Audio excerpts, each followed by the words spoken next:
Bismillahirrahmanirrahim. Assalamualaikum warahmatullahi wabarakatuh. Di materi ini kita akan belajar membuat tabel. Di sini sudah saya siapkan notepad dengan sintaks HTML pembuka, kemudian title dan body. Ini sintaks di body masih kosong, sehingga kalau kita akses di peramban akan jadi seperti ini. Kontennya belum ada sama sekali, hanya ada title. Karena tadi di HTML sini di notepad hanya menuliskan title. Kita belajar tentang tabel. Sintaknya tabel, kita tulis saja tabel pembuka dan sintaks penutup tabel. Nah, seperti ini, hati-hati, B, L baru E. Nanti kalau misalkan ditulis tabel dengan bahasa Indonesia, nanti dia tidak membaca. Ini sintaks untuk tabel. Jika seperti ini, karena ini sintaksnya masih kosong, maka di peramban kita akses dan refresh juga masih kosong. Terdiri dari baris dan kolom. Kalau yang ke bawah itu namanya kolom, kalau yang ke samping kanan kiri itu namanya baris. Sehingga perlu kita deklarasikan dulu di sini baris TR atau tabel row. Pembuka penutup, kemudian ada berapa kolom di dalam baris. Misalkan di sini saya membuat DD, contohnya 1. Pembuka dan penutup. Coba kita buka di peramban. Karena di sini kita belum mengisikan apapun. Jadi misalkan di sini saya kasih contoh isi atau konten, misalkan simpan, kemudian akses di peramban. Nah, dia baru muncul di sini. Sementara tabel itu kan biasanya ada garis-garisnya. Sehingga di menu sintaks tabel ini kita tambahkan namanya border sama dengan 1, 2, 3 dan seterusnya. Semakin besar angkanya ini, maka garisnya juga semakin tebal. Ada yang memberikan dengan tanda petik seperti ini, ada yang hanya menuliskan 1 seperti ini. Kita coba apakah browsernya membaca. Nah, ternyata dengan angka 1 seperti itu pun bisa membaca. Tapi misalkan nanti diketikkan angka 1 browsernya tidak membaca, berarti bisa ditolong dengan diberikan tanda petik 2. Nah, petik 2 buka tutup seperti ini. Ini pun hasilnya juga sama. Oke, kemudian ini kita punya tabel satu sel. Ini kita sebut satu sel ya, karena hanya terdiri dari 1 baris dan 1 kolom. Misalnya saya mau nambah kolom, ini cukup di copy, paste seperti ini, tambah lagi, paste, sehingga kita sekarang punya 3 kolom. Sekali lagi kolom itu yang ke bawah, baris itu yang di sini. Sehingga kalau komposisinya seperti ini, dibilangnya adalah 1 baris 3 kolom. Kolomnya ini 1, 2, 3. Coba kita tambah baris. Kalau nambah baris itu TR ya diperhatikan. Kalau nambah kolom atau maintenance di kolom yang diperhatikan adalah yang TD. Ini TR, Ctrl C, di enter ke sini. Nah, tinggal dirapikan. Hasilnya kita sudah punya 2 baris. Misal ditambah baris lagi, ini saja di copy, kita sudah punya 3 baris. Tambah lagi baris keempat misalkan. Nah, tinggal dirapikan, kita sudah punya 4 baris. Jadi tabel yang sudah kita bentuk itu ada 4 baris, 1, 2, 3, 4, dan 3 kolom, yaitu ini kolomnya, 1, kolom kedua yang tengah, kolom ketiga yang paling kanan. Sekali lagi, ini adalah konsep yang perlu dipahami tentang baris dan kolom. Seperti halnya kita belajar di Excel, itu kalau kolom biasanya disimbolkan dengan huruf, sementara baris disimbolkan dengan angka. Sekarang coba kita identifikasi ini satu persatu untuk menjadi sel. Misalkan kalau paling sini ya sel A1, kalau di sini berarti B1 karena di kolom B baris 1. Di sini kolom C baris 1. Oke, kita perhatikan satu persatu. Kalau di sini TD, ingat TD itu adalah kolom, berarti hurufnya adalah, berarti simbolnya adalah huruf. Nah, B1 dan C1. Kenapa? Karena ini row-nya 1. Hasilnya kolom A, kolom B, kolom C. Kalau berbicara selnya, ini berarti sel A1, sel B1, sel C1. Ingat ke bawah itu disimbolkan dengan huruf, berarti di sini pun juga sama. Ini adalah kolom A2, karena sel A2, karena di baris 2 kolomnya A, ini juga B di baris 2, ini C di baris 2. Ini ada di ketiga A3, B di baris 3, dan C di baris 3. Dan ini adalah yang keempat, jadi adalah A4, karena di baris keempat B4 dan C4. Oke, kita refresh. Nah, ternyata hasilnya seperti ini, A, B, C. Nah, untuk di HTML itu untuk lebarnya kolom, tingginya kolom, itu secara otomatis menyesuaikan dengan apa yang kita inputkan atau teks yang kita masukkan. Kalau teksnya hanya selebar ini saja, maka kolomnya juga selebar ini. Kalau misalnya teksnya panjang, nanti dia juga akan jadi panjang. Oke, kita buktikan biar tidak terlalu kecil. Misalkan kita tambah di sini. Oke lah, misalkan seperti ini. Ctrl C, langsung aja di Ctrl V biar isinya konsisten. Jadi nanti ukurannya sama. Ini semuanya hanya saya tekan Ctrl C dan Ctrl V. Nah, seperti ini, Ctrl V terus sampai terakhir. Kita refresh. Nah, kalau tulisnya panjang, dia pun juga akan mengikuti panjang. Ini sudah sifatnya tabel di HTML, jadi dia langsung menyesuaikan seberapa besar isinya. Kemudian, terkadang kita membuat tabel itu atas ini misalkan digabung seperti ini. Nah, itu kan ada misalkan, atau A1 dan A2 ini hanya A1 dan A2 yang digabung. Jadi ada yang digabung berdasarkan baris, ada juga yang digabung berdasarkan kolom. Sama seperti kita mengakses tabel di Excel misalkan, atau di Microsoft Word misalkan, itu kita kadang membutuhkan seperti itu. Sekarang kita maintenance dulu, misalkan untuk saya ingin B1 dan C1 ini digabung, jadi saya jadikan satu sel begitu, tidak terpisah jadi 2. Untuk menggabung, tadi saya inginkan B1 dan C1 ini tergabung. Nah, kembali ke konsep row dan kolom, baris dan kolom. B1 dan C1 ini adalah baris. Tapi kalau misalkan A1, A2, A3, A4 ini adalah kolom. Misalkan saya ingin menggabungkan B1 dan C1.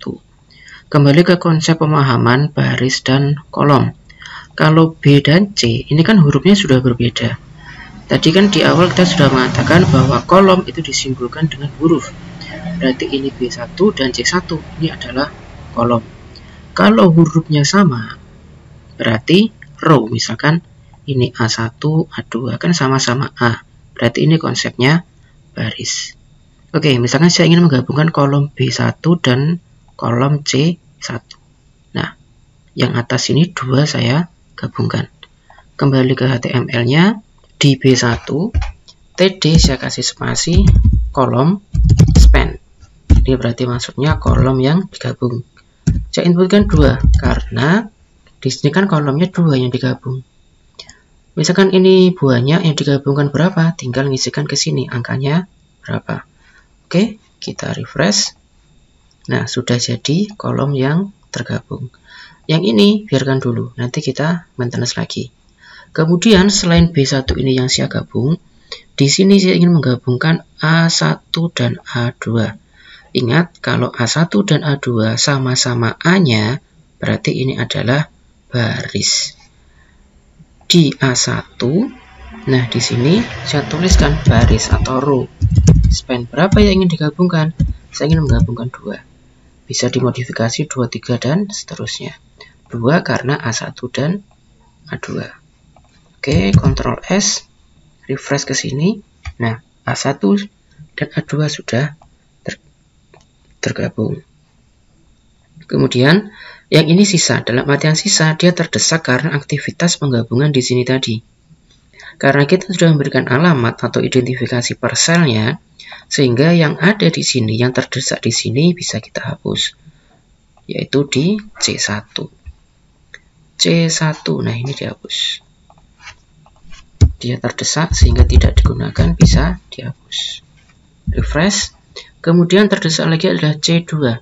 Ini karena aktivitas penggabungan ini tadi, A atas dan A bawahnya tadi. C2 terdesak ke situ, C2. Nah, di sini dihapus. Ctrl S, kemudian simpan. Baru ini nanti diisi. Misalkan ini jenis apa, ini isiannya apa, tergantung apa nanti konten yang akan diisikan. Nah, maintenance kemudian untuk tabel selain kita menggabungkan yaitu format teks di dalam tabel ini. Ini kan sudah ada teks, sudah ada teks, sudah ada teks, dan teksnya di dalam tabel ini bisa panjang, tergantung kebutuhan masing-masing. Contoh di sini saya isikan yang agak panjang. Oke. Nah, dia pun juga akan otomatis menyesuaikan. Nah, seperti itu. Sebagai contoh. Kemudian jika ingin menebalkan tulisan, misalkan karena ini kan ini judul, contohnya B1. Nah, ini adalah judul karena tadi kita menggabungkan kolom. Kalau yang A1 ini gabung garis. Oke, dia sudah menyesuaikan lebarnya. Nah, perintah selanjutnya, misalkan kita ingin merapikan teks yang ada di sini. Karena ini judul, misalkan seperti itu, sehingga misalkan ini akan dipertebal atau atribut-atributnya font, seperti yang sudah dibahas pada materi materi sebelumnya. Jadi tinggal kita masukkan di sini, TD ini kan sintaknya sampai di sini. Kemudian font itu di sini. Jadi nggak bisa campur di sini, tapi kita memberikan sintak pembuka di sini. Misal ini mau dipertebal, bisa pakai bold atau pakai strong, sama saja. Kita lihat, nah dia sudah jadi tebal. Misalkan mau yang ini dimiringkan, misal kalau dimiringkan kemarin kita pakai italic untuk sintaknya miring, Ctrl S. Nah, dia sudah miring. Misalkan dimiringkan dan ditebalkan, boldnya di sini. Ingat, ini italiknya di sini, penutupnya di sini. Boldnya di sini berarti penutupnya di belakangnya italik. Jadi logikanya gini.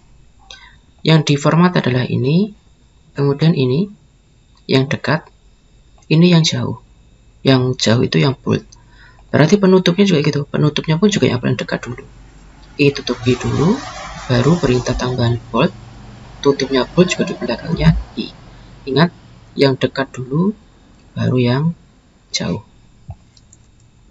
Nah, jadi sudah miring, sudah tebal, ditambah underline misal. Underline saya taruh di sini, berarti penutupnya underline juga di yang paling jauh. Ctrl S, kita lihat. Nah, dia juga jadi underline. Jadi sama untuk perintah-perintah yang kita berikan di font, itu sama. Nanti ini bisa di maintenance sendiri, diganti font family, font color, seterusnya pun juga bisa. Selanjutnya untuk teks, saya rasa sudah di situ untuk atributnya teks, ukuran teks dan seterusnya. Misalkan ini kan terlalu dekat sama tepi-tepinya tabel, kita mengenal ada istilah cell padding. Misalkan saya isi 5, cell padding ini fungsinya untuk melebarkan border, jadi tidak terlalu mepet sama font atau sama isiannya. Nah, ini kalau sudah kita cell padding 5 seperti ini bisa diubah sesuai kebutuhan. Nah, kalau cell paddingnya 10 seperti ini, tergantung mana nanti yang dirasakan paling rapi. Kalau borders ini untuk garis-garis di sekelilingnya tabel, kalau cell padding itu untuk memberikan jarak antara konten dengan outline-nya ini tadi, dengan border. Setelah kita bisa menggabung, gabung baris maupun gabung kolom, sudah bisa memberikan isian pada tabel. Sekarang pada warna. Kadang-kadang dibutuhkan warna yang berbeda tiap tabel. Misalkan di judul ini saya berikan warna yang berbeda. Nah, ini adalah judul, berarti di TD-nya, karena saya mau memberikan warna di sel ini saja. Kalau yang ingin diberikan warna itu adalah satu tabel, utuh satu tabel misalkan diberikan warna, berarti kita gunakan sintak yang ini, yang paling atas tabelnya. Bisa langsung ditambahkan di sini background color, bisa langsung menggunakan nama warna atau menggunakan kode hexadesimal. Ctrl S. Nah, seperti ini langsung berubah. Tetapi jika ingin memberikan warna hanya pada sel-sel tertentu, berarti pewarnaan kita berikan di sel tertentu. Oke, yang warna background ini saya hapus, yang warna red kita masuk ke ini. Misalkan yang judul ini diberikan warna ini. Jadi di sini TD full span, ini bisa ditambah lagi atributnya background color, misalkan warna abu-abu. Nah, dia sudah jadi warna abu-abu. Misal yang sini juga mau diberikan warna yang sama, TD row span, langsung bisa ditambahkan atributnya color, misalkan gray, abu-abu. Nah, sudah bisa. Apakah untuk font bisa digantikan warnanya? Kita coba. Tab berikutnya, misalkan untuk font ini mau kita ganti jadi warna yang lebih terlihat. Untuk warna pada font, kita berikan sintak, karena ini di selnya yang ini, ya, yang fontnya ini tadi, sudah kita berikan atribut ini tadi, ketiga-tiganya. Karena ini membentuk warna, sehingga kita butuh perintah font. Jadi kita buka sintak font di sini. Ingat di sini, sehingga penutupnya juga yang paling dekat. Nah, jadi kalau pembukanya ini mundur, kalau penutupnya maju. Nah, mana yang paling dekat dan mana yang paling jauh tetap berurutan. Kemudian baru kita gunakan atribut color. Sama dengan putih misal. Hasilnya, nah, jadi fontnya juga bisa berubah jadi warna sesuai yang kita inginkan. Misalkan di sini juga ingin diubah warnanya. Kebetulan ini atributnya cuma satu.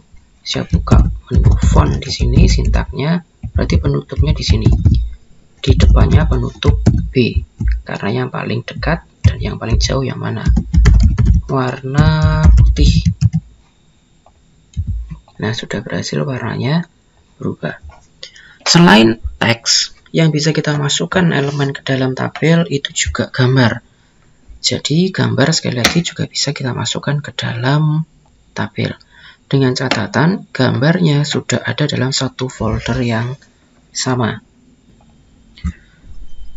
Nah, dalam folder ini sudah tersimpan dalam satu folder yang sama, yaitu file tentang tabel, juga sudah saya sediakan file untuk gambarnya. Kebetulan untuk gambar ekstensinya sudah JPEG, sehingga di tabel juga bisa kita langsung masukkan gambar. Misalkan di pojokan sini, di sel C4, ingin saya masukkan gambar. C4, dia ada di sini. C4 ini langsung saya ganti dengan image. Seperti kemarin, perintahnya untuk image itu sama, yaitu image source. Karena sudah dalam satu tabel, sehingga kita tinggal mengetikkan nama filenya apa. Tetapi jika tidak satu folder, tetapi tetap dalam satu direktori yang sama, ini harus ditambahkan alamat direktorinya. Ctrl S. Nah, ini gambarnya sudah tampil di sini. Coba tinggal kita perhatikan seberapa besarnya untuk atributnya gambar. Ini sangat besar, misalkan atributnya kita sesuaikan hanya menggunakan right saja. Bukan right ya, height, atau menggunakan width-nya saja. Jadi gunakan tingginya saja atau gunakan lebarnya saja agar gambarnya tetap dimensi proporsional. Nah, misalkan seperti ini. Ini ada jarak antara gambar dengan border. Karena tadi di atas kita memberikan perintah cell padding. Nah, ini bisa disesuaikan dengan kebutuhan. Misalkan ini tabelnya sudah jadi, kalau garisnya mau dihapus, lebih baik bordernya ini diganti 0. Jadi jangan bordernya dihapus, tetapi bordernya diganti 0. Tetap sama, tidak ada garis-garisnya. Tetapi kita tetap mempunyai rekam jejak, ada menu border di sini. Next time mau digunakan lagi tinggal mengubah angkanya. Jadi tidak perlu sampai menghapus sintaknya. Dan ini menunya bisa kita ubah, misalkan saya ganti 3. Nah, dia akan jadi lebih tebal dan seterusnya. Oke, seperti demikian adalah materi untuk tabel dan maintenance tabelnya yang kita hubungkan dengan teks, kita inputkan gambar, dan seterusnya. Gambar untuk tabel juga bisa berasal dari storage lokal, juga bisa berasal dari online, tergantung kita menggunakan image source ini yang diinputkan seperti apa. Terima kasih telah menonton. Wassalamualaikum warahmatullahi wabarakatuh.